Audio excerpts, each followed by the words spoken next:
நீங்கள் ஷவர்மா லவரா, டிஃப்ரெண்ட்டாக shawarma try பண்ணணுன்னு நினைக்கிற ஒரு ஆளா, அப்போனா நீங்கள் வர வேண்டிய இடம் தான் டெசர்ட் ஷவர்மா. இந்த இடத்துல நார்மல் ஷவர்மா மட்டும் இல்லாமல் பெரிய பெரிய மெக்சிகன், நிறைய ஸ்பைசி ஷவர்மா, ஏகப்பட்ட ஷவர்மா வெரைட்டிஸ் வச்சுருக்காங்க.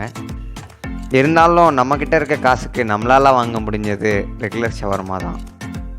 பட் அதுலேயே ஏகப்பட்ட மயோனீஸ் போட்டு நல்லா ஜூஸியாக தான் கொடுத்தாங்க. நான் ஒன்றும் அவ்வளோவா ஷவர்மாலாம் சாப்பிட மாட்டேன், ஆனால் இந்த ஷவர்மா எனக்கு உண்மையிலே பிடிச்சிருந்துச்சி. ஸோ நீங்கள் சந்தோஷபுரம் சைடு இருந்தீங்கன்னா இந்த டெசர்ட் ஷவர்மாவை ட்ரை பண்ணி பாருங்கள். இவங்களுக்கு நிறைய பிரான்ச்சஸும் இருக்குதுன்னு நினைக்கிறேன் சென்னையில். நீங்கள் ஒரு ஷவர்மா லவராக இருந்தீங்கன்னா இந்த கடையை கண்டிப்பாக ட்ரை பண்ணிவிட்டு கீழே கமெண்ட் பண்ணுங்கள். பாய் பாய் கைஸ், இன்னொரு வீடியோவில் பார்ப்போம். டாடா.